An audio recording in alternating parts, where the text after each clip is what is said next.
ഇലക്ട്രോസ്റ്റാറ്റിക്സിൽ അടുത്ത portion is Gauss's law. Gauss's law പഠിക്കുന്നതിന് മുമ്പ് you need to know what are the different types of charge distributions that you come across. Charge distribution എന്ന് പറഞ്ഞാൽ നമ്മളിപ്പോൾ ഇത്രയും നേരം ചാർജുകളെ കുറിച്ച് നമ്മൾ പഠിച്ചു.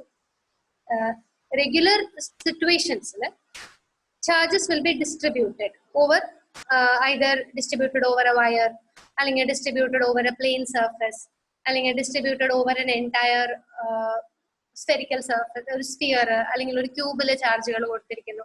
അപ്പൊ ഇതിനെയൊക്കെയാണ് ചാർജ് ഡിസ്ട്രിബ്യൂഷൻസ് എന്ന് പറയുന്നത്. Whatever charge you have might be distributed over a line, a surface or a given volume. അപ്പൊ അവിടെ ഓരോന്നിനും ചാർജ് ഡെൻസിറ്റി എന്ന് പറഞ്ഞിട്ടുള്ളൊരു കൺസെപ്റ്റ് ഉണ്ട്. Very simple.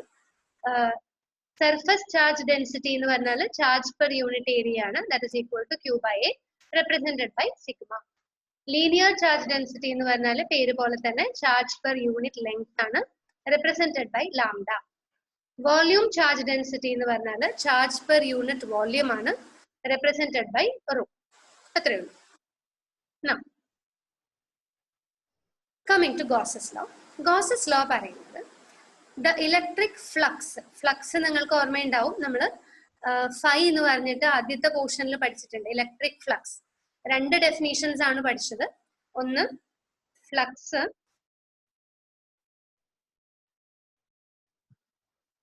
one definition was flux phi is equal to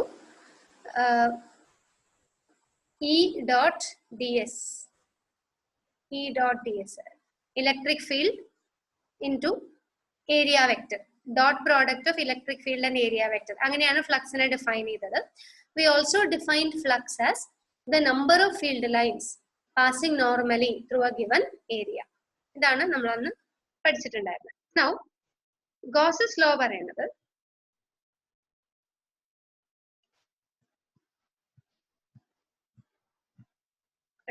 according to Gauss's law, suppose ഒരു closed സർഫസിനകത്ത് ഒരു cube charge ഉണ്ടെന്ന് വിചാരിക്കുക. So you have some kind of a closed surface. എന്ത് ഷേപ്പ് വേണമെങ്കിലാവാം. Suppose a charge Q is enclosed in that closed surface.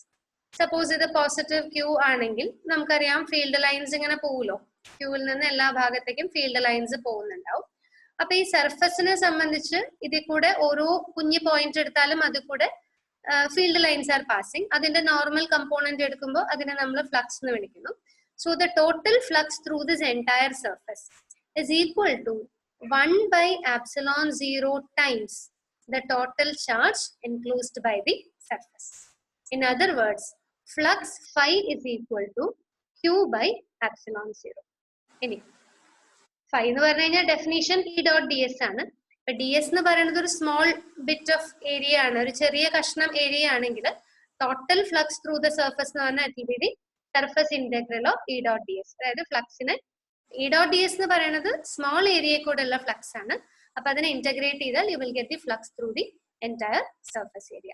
So integral E dot ds is equal to Q by epsilon 0. Flux through a closed surface is equal to 1 by epsilon 0 times the charge enclosed by the surface. അത്രേ ഉള്ളൂ. ഇതാണ് Gauss's law, അതിന്റെ mathematical statement. Now ഇതിന്റെ proof പഠിക്കാനുണ്ട്. Proof it is not a very logical consistent proof എന്ന് നമുക്ക് പറയാൻ പറ്റില്ല. ഒരു സ്പെഷ്യൽ സിറ്റുവേഷൻ എടുത്തിട്ട് നമ്മൾ പ്രൂവ് ചെയ്യാണ്, എന്നിട്ട് നമ്മൾ പറയുന്നു ഇത് Gauss's law എല്ലാ സർക്കംസ്റ്റാൻസസിലും ട്രൂ ആണെന്ന് പറയുന്നേ ഉള്ളൂ. ആ പ്രൂഫേ പഠിക്കണ്ടു. So let's look at the proof. നിങ്ങളുടെ നോട്ടിൽ ഇത് ഡീറ്റെയിൽഡ് ആയിട്ട് പ്രൂഫ് തന്നിട്ടുണ്ട്. ഇവിടെ നമ്മൾ ചെയ്യുന്നത് കൺസിഡർ എ സ്ഫെറിക്കൽ സർഫസ്. ഒരു ക്ലോസ്ഡ് സ്ഫെറിക്കൽ സർഫസ് കൺസിഡർ ചെയ്യാം. Having a radius small r. Let Q be a charge placed at the center of the surface. Okay, so we have a spherical surface of radius r and small q is a charge which is placed at the center of the surface. Ini consider a small area ds. So ഇവിടെ നമ്മൾ suppose ഒരു കുഞ്ഞു കഷ്ണം, let this area be equal to ds. നമുക്ക് ഇതിനെ Let us call this area as ds, small area. ഇപ്പോ നോക്കൂ, q is a charge അല്ലെ? സപ്പോസ് q ഒരു പോസിറ്റീവ് ചാർജ് ആണെന്ന് വിചാരിക്കും. അപ്പൊ q കാരണം ഇലക്ട്രിക് ഫീൽഡ് ഉണ്ടാവും. ഇലക്ട്രിക് ഫീൽഡ് എപ്പോഴും പോസിറ്റീവ് ചാർജിൽ നിന്ന് പുറപ്പെടുകയാണ് ചെയ്യാം, റേഡിയൽ ആയിട്ട് പുറത്തേക്ക് വരും. So this will be the direction of the electric field due to q. ഇനി ഡി എസ് എന്ന് പറഞ്ഞൊരു കുഞ്ഞ് ഏരിയ ഇവിടെ ഉണ്ട്. ഏരിയ വെക്ടർ എന്ന് പറഞ്ഞു കഴിഞ്ഞാൽ perpendicular to the given area ആണ്. അപ്പൊ ഏരിയ വെക്ടർ നമ്മൾ കൺസിഡർ ചെയ്യുകയാണെങ്കിൽ ഡി എസ് എന്ന് പറഞ്ഞ ഏരിയ വെക്ടർ ഇങ്ങനെ തന്നെയായിരിക്കും. സോ ഇയും ഡി എസും ഒരേ ലൈനിലായിരിക്കും. എന്ന് വെച്ചാൽ angle between E and D S theta will be equal to 0 degree. അങ്ങനെയാണെങ്കിൽ ഈ ഡി എസ് ഏരിയയിലുള്ള കുഞ്ഞ് ഫ്ലക്സ് എന്തായിരിക്കും? Flux phi will be equal to E dot D S. E dot D S എന്ന് പറഞ്ഞാൽ E D S cos theta എന്നാണ്. Theta 0, cos 0 is 1. So E into D S ആണ് flux over this small area. അങ്ങനെയാണെങ്കിൽ total flux എന്തായിരിക്കും? Total flux will be equal to integral E dot D S. ഫ്ലക്സിന്റെ definition തന്നെ integral E dot D S ആണ്. So total flux phi will be equal to integral E into D S. ഇനി E എന്ന് പറയുന്നത് ഈ ഏരിയയിലെ എല്ലാ പോയിന്റിലും കോൺസ്റ്റന്റ് ആയിരിക്കും, കാരണം ഇതൊരു സ്ഫെറിക്കൽ സർഫസ് ആണ്. അപ്പൊ every point on the sphere is at A distance r from the centre and it has A charge q. അപ്പൊ എല്ലാ പോയിന്റിലും ഇലക്ട്രിക് ഫീൽഡ് സെയിം ആയിരിക്കും. That is A constant. അപ്പൊ നമുക്ക് ഇ എന്ന് പറയുന്ന ആ വാല്യൂ ഇന്റഗ്രലിന് പുറത്തേക്ക് എടുക്കാം. So E into integral D S എന്ന് വരും. സബ്സ്റ്റിറ്റ്യൂട്ട് ചെയ്ത് നോക്കാം വാല്യൂസ്. ഇ എന്ന് പറഞ്ഞാൽ q ബൈ 4πε0 r² ആണ്. ഇന്റഗ്രൽ ഡി എസ് എന്ന് പറഞ്ഞാൽ surface area of a sphere ആണ്. So integral D S is 4πr². Simple enough. 4πr² കട്ടായി പോവും. So flux is equal to q by ε0. അപ്പൊ flux is equal to q by ε0 എന്ന് നമ്മൾ prove ചെയ്തു. ഇത്രയേ ഉള്ളൂ ഗോസസ് ലോന്റെ പ്രൂഫ്. രണ്ട് കാര്യങ്ങൾ ഇവിടെ ശ്രദ്ധിക്കണം. ഇവിടെ നമ്മൾ രണ്ട് അസംഷൻസ് ആണ് എടുത്തിരിക്കുന്നത്. എന്താണ്? ഒന്ന്, we took a spherical surface. അപ്പൊ ഗോസസ് ലോ സ്ഫെറിക്കൽ സർഫസിന് മാത്രമേ വർക്ക് ചെയ്യുള്ളൂ? ഒരിക്കലും അല്ല. Gauss's law works for any closed surface irrespective of its shape or size.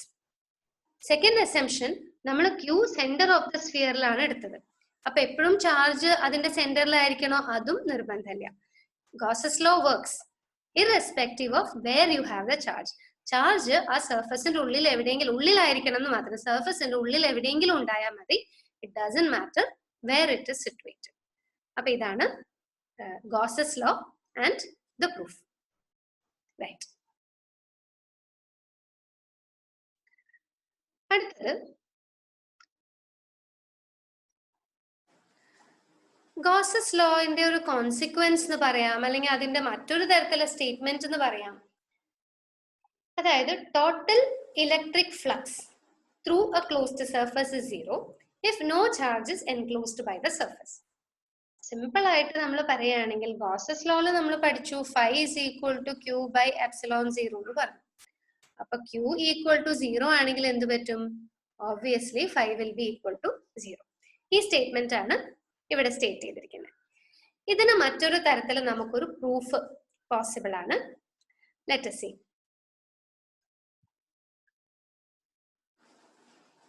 ഇവിടെ നമ്മൾ കൺസിഡർ ചെയ്യുന്നത് ഒരു സിലിണ്ടറിക്കൽ ഒരു closed surface, cylindrical closed surface.